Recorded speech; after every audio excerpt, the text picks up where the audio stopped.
ایک ایسے نبی جنہیں ایک دیو ہیکل ویل نے نگل لیا۔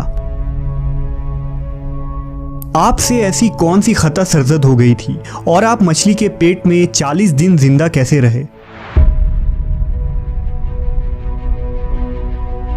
اس ویڈیو میں ہم اس ہستی کے متعلق جانیں گے جن کا واقعہ قرآن مجید میں یونس اور توریت میں جونہ کے نام سے آیا ہے۔ تاریخ میں آشوری قوم ایک عظیم اور طاقتور قوم کی حیثیت سے جانی جاتی ہے جس کا دارالحکومت اشور تھا۔ اشوری دراصل بنی اسرائیل کے نسل سے تعلق رکھتے تھے جو بخت نصر کے حملے کے بعد غلام بنا کر بابل اور عراق لائے گئے تھے۔ اس زمانے میں دریائے دجلہ کے کنارے نینوا نامی ایک چھوٹی سی بستی تھی۔ اشور کے کسی بادشاہ نے ایک دیوتا کے نام پر نینوا میں ایک مندر بنوایا۔ رفتہ رفتہ دوسرے بادشاہوں نے بھی مندر اور عمارتیں بنانا شروع کر دیں اور ایک دور ایسا آیا کہ یہ چھوٹا سا علاقہ سلطنت اشوریہ کے عظیم الشان دارالسلطنت میں تبدیل ہو گیا۔ نینوا شہر کے بیچوں بیچ مندر اور شاہی محل تھے جہاں سے اشوریوں کا بادشاہ پورے سلطنت پر حکومت کرتا تھا اور اونچے تخت پر بیٹھ کر بازاروں، گلیوں اور تفریح گاہوں کا نظارہ کیا کرتا تھا۔ اشور کے مغربی علاقے میں لہلہاتے کھیت تھے۔ پورا شہر درختوں اور باغات سے سرسبز و شاداب تھا۔ اشوریہ لوگ پتھر تراشنے کے فن میں بھی ماہر تھے، لہذا جگہ جگہ سنگ مرمر کے دیواروں پر انہوں نے اپنے دیوتاؤں کے نقش و نگار بنا رکھے تھے۔ مختصر یہ کہ نینوا تہذیب و تمدن کے لحاظ سے انتہائی ترقی یافتہ شہر تھا۔ اشودر دیوتا ان کا سب سے بڑا دیوتا تھا۔ نیز یہ لوگ بادشاہ کو بھی خدا کا درجہ دیا کرتے تھے۔ یہ لوگ بت پرستی اور کفر و شرک میں مبتلا تھے۔ اس وقت نینوا کی آبادی 1 لاکھ سے زیادہ تھی اور یہ 700 قبل مسیح کا زمانہ تھا۔ اللہ نے اس زمانے میں اس قوم کی ہدایت کے لیے حضرت یونس علیہ السلام کو بھیجا۔ حضرت یونس کا پورا نام یونس ابن متا تھا۔ آپ حضرت ہود علیہ السلام کی اولاد میں سے تھے، جبکہ بعض مفسرین نے لکھا ہے کہ یونس علیہ السلام کا تعلق بنی اسرائیل سے تھا۔ آپ حضرت یوسف کے چھوٹے بھائی بن یامین کے بیٹے تھے۔ جب آپ کو نبوت ملی اس وقت آپ کی عمر 28 سال تھی۔ آپ پر ایک صحیفہ بھی نازل ہوا جو توریت میں یونہ کے نام سے موجود ہے۔ حضرت یونس سب سے پہلے اشوری بادشاہ کے پاس گئے اور اسے پیغام حق سنایا۔ اسے خدائی کے جھوٹے دعوے سے توبہ کرنے کا حکم دیا اور ایک اللہ کی عبادت کی طرف بلایا۔ یونس علیہ السلام نے اس سے ان اسرائیلی قیدیوں کو آزاد کرنے کا بھی حکم دیا جسے اس نے قید کر رکھا تھا۔ نینوا کا بادشاہ آپ کی باتیں سن کر غضبناک ہو گیا اور آپ کی جان کا دشمن بن گیا، لہٰذا آپ علیہ السلام نینوا کے عوام کے پاس گئے اور انہیں توحید کی دعوت دی۔ انہیں شرک و بت پرستی اور دوسری برائیوں سے توبہ کرنے کو کہا، مگر اہل نینوا نے ایمان لانے سے انکار کر دیا اور اللہ کے رسول کو جھٹلا دیا۔ یونس علیہ السلام مسلسل اس کوشش میں رہے کہ ان کی قوم کے لوگ راہ راست پر آ جائیں۔ آپ نے انہیں بہت سمجھایا اور دعوت کے کام کو جاری رکھا۔ دیکھتے دیکھتے 40 سال کا عرصہ گزر گیا، لیکن یہ قوم حضرت یونس کا انکار کرتی رہی اور شرک پر ڈٹے رہے۔ نیز حضرت یونس کو دھمکیاں بھی دی گئیں کہ اگر آپ نے اشودر دیوتا کے خلاف کچھ کہا تو وہ آپ کو قتل کر دیں گے۔ آخر کار حضرت یونس اپنے قوم سے مایوس ہو گئے۔ جب ان کی سرکشی اور نافرمانی انتہا کو پہنچ گئی تو اللہ نے حضرت یونس کو حکم دیا کہ لوگوں کو آگاہ کر دو کہ 3 دن کے اندر ان پر عذاب آنے والا ہے۔ لہٰذا آپ نے اہل نینوا کے سامنے اعلان کیا کہ اگر تم نے 3 دنوں کے اندر بت پرستی اور شرک سے توبہ نہ کی تو تم پر اللہ کا قہر نازل ہوگا اور پورا شہر تباہ و برباد ہو جائے گا۔ لوگوں نے آپ کا مذاق اڑایا اور جواب میں کہا، ہم تمہارے رب کی طرف سے عذاب کے منتظر رہیں گے۔ آپ کی قوم نے آپس میں مشورہ کیا تو اس بات پر سب کا اتفاق ہوا کہ یونس کو کبھی جھوٹ بولتے نہیں دیکھا گیا، لہٰذا ان کی بات نظر انداز نہیں کرنی چاہیے۔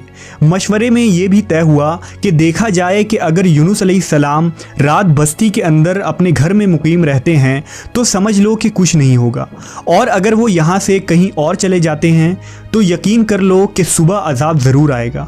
حضرت یونس علیہ السلام رات کو اس بستی سے نکل گئے۔ صبح ہوئی تو عذاب الہی کا ایک سیاہ دھواں بادل کی شکل میں بستی والوں کے سروں پر منڈلانے لگا۔ جب وہ ان کے قریب ہونے لگا تو ان لوگوں کو یقین ہو گیا کہ اب وہ سب ہلاک ہونے والے ہیں۔ दरअसल हज़रत यूनुस अलैहिस्सलाम अपनी कौम से नाराज़ होकर चले गए थे, मगर उन्हें वहाँ से निकलने का हुक्म नहीं दिया गया था। वो अजाब की इत्तला देने के बाद अल्लाह की इजाज़त के बगैर अपना इलाका छोड़ गए थे। आसार अजाब देखकर जब अशूरियों ने तौबा व इस्तिग़फ़ार की तो अल्लाह ने उन्हें माफ़ कर दिया। अल्लाह ताला किसी कौम को उस वक्त तक अजाब नहीं देता जब तक वो अपनी हुज्जत पूरी नहीं कर लेता। बस जब यूनुस अलैहिस्सलाम ने उस कौम में मुहलत के आखिरी लम्हे तक नसीहत का सिलसिला जारी नहीं रखा और अल्लाह के मुकर्रर करदा वक्त से पहले वो खुद ही हिजरत कर गए, तो अल्लाह के इंसाफ ने उस कौम को अजाब देना गवारा न किया और उन्हें माफ़ कर दिया गया। जब हज़रत यूनुस अलैहिस्सलाम फरात के किनारे पहुँचे तो एक कश्ती को मुसाफिरों से भरा हुआ पाया। हज़रत यूनुस कश्ती में सवार हो गए और कश्ती ने लंगर उठाया। पूरे दिन में कश्ती समुंदर में सुकून से चलती रही। अचानक ऊंची ऊंची लहरें उठने लगी।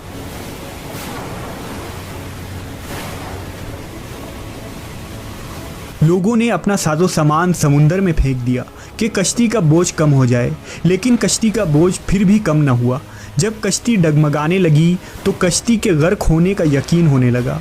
अहले कश्ती ने अपने अकीदे के मुताबिक कहा कि ऐसा मालूम होता है कि इस कश्ती में कोई गुलाम अपने आका से भागा हुआ है। जब तक उसको इस कश्ती से अलग न किया जाएगा निजात मुश्किल है।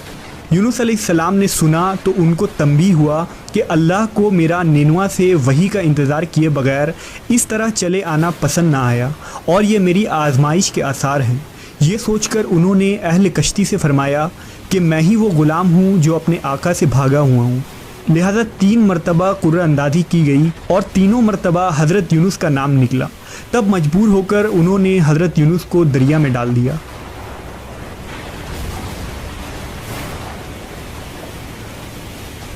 उस वक्त अल्लाह ने एक बड़ी मछली को हुक्म दिया कि उन्हें निगल लो, ये तुम्हारी गज़ा नहीं है, इसलिए उनके जिस्म पर कोई तकलीफ़ नहीं होनी चाहिए। मछली ने हज़रत यूनुस को अपने पेट में निगल लिया।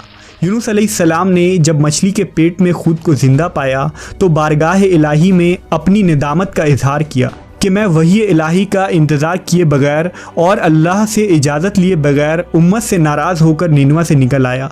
हज़रत यूनुस ने मछली के पेट में अल्लाह को पुकारा। उन पर 3 अंधेरे इकट्ठे हो गए थे, रात का अंधेरा, मछली के पेट का अंधेरा और समुंदर का अंधेरा। आपने उन अंधेरों में ये कलमात कहे, अल्लाह तेरे सिवा कोई माबूद नहीं, तू यकता है, मैं तेरी पाकी बयान करता हूँ, बेशक मैं अपने नफ्स पर खुद ही जुल्म करने वाला हूँ। रिवायतों के मुताबिक अगर हज़रत यूनुस ये तस्बीह ना कहते तो क़यामत तक मछली के पेट में रहते। रसूल अल्लाह सल्लल्लाहु अलैहि वसल्लम ने फरमाया कि जब यूनुस ने ये दुआ की तो ये कलमात अर्श के गिर्द घूमने लगी। फरिश्ते कहने लगे कि ये बहुत दूर दराज जगह से आवाज़ आ रही है, लेकिन कान उससे पहले इससे आशना ज़रूर हैं और आवाज़ बहुत ही कमज़ोर है। अल्लाह ने हज़रत यूनुस की दर्द भरी आवाज़ को सुना तो फरमाया, क्या तुम इस आवाज़ को नहीं पहचानते? उन्होंने कहा नहीं। फरमाया, ये मेरे बंदे यूनुस की आवाज़ है। फरिश्ते ने कहा, ये वही यूनुस है जिसकी पाक अमल कबूल शुदा हर रोज़ तेरी तरफ चढ़ते थे। ए अल्लाह, मुसीबत के वक्त उस पर रहम कर। तो उस वक्त अल्लाह ने मछली को हुक्म दिया कि वो आपको बग़ैर किसी तकलीफ़ के समुंदर के किनारे उगल दे। रिवायतों के मुताबिक यूनुस अलैहिस्सलाम 40 दिन उस मछली के पेट में रहे और उसके बाद अल्लाह के हुक्म से उस मछली ने आपको समुंदर के किनारे उगल दिया। मछली के पेट में रहने की वजह से आपका जिस्म ऐसा हो गया था जैसे कि परिंदा का पैदाशुदा बच्चा जिसका जिस्म नरम होता है और जिस्म पर बाल तक नहीं थे। गर्ज हज़रत यूनुस बहुत ही कमज़ोर और नातवा हालत में खुश्की पर डाल दिए गए थे। इसके बाद अल्लाह ने समुंदर के किनारे पर एक बेलदार दरख्त उगाया। रिवायतों के मुताबिक वो कद्दू का पौधा था जिसके ज़रिया हज़रत यूनुस अलैहिस्सलाम पर साया हो गया। इसके अलावा अल्लाह ने एक जंगली बकरी भेज दी जो ज़मीन की घास और जड़ी बूटियाँ खाती थी और सुबह व शाम आपको दूध पिलाती थी, यहाँ तक कि आप तंदुरुस्त हो गए। हज़रत यूनुस दरख्त के उस साए में झोपड़ी बनाकर रहने लगे।